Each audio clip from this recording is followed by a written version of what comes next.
My name is Barb Cole.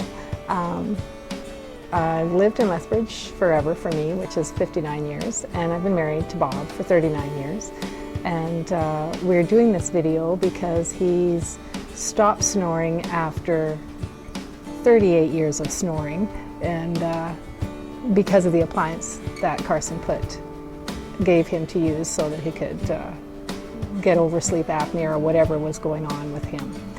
And we're really happy that this appliance was available and that you gave it to him, because now he's getting a good sleep and so am I.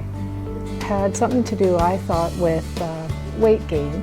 He kind of struggled with gaining weight and taking it off, and gaining weight and taking it off. Depending on if he was a little heavier, he seemed to snore more. And at night, if I could manage to be asleep and sleep all night, it wasn't a problem. But if I woke up once, then I had trouble going back to sleep, because he was snoring like a freight train most of the time. And literally, it really was really, really loud.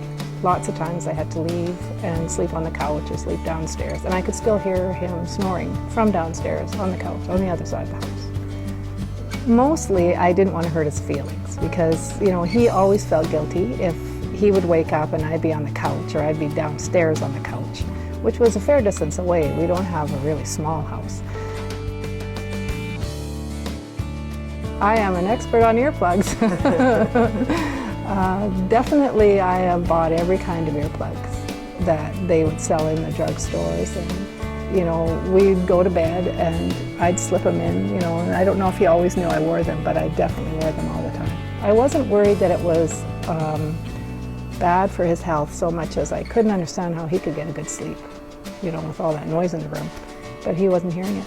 The older our kids got, they started really complaining about how much he snored, and then I think he really did start to feel kind of picked on, because everybody was pointing it out and he couldn't really help it. I mean, he'd go to sleep and wake up in the morning and then he'd hear how terrible his snoring was. Poor guy. And most of the time he'd wake up alone, which probably wasn't that fun, for him to realize that he had snored that bad, but that's, the way it was.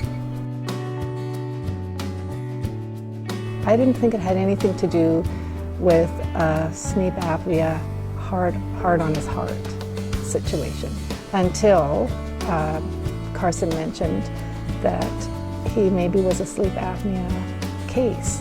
And so then some testing happened, and then it was brought to our attention, and so then I worried about it. And I don't think either of us realized how close he was to having a heart attack. And then he did have a heart attack. So, lo and behold, it had been a problem probably for way longer than we had even recognized it.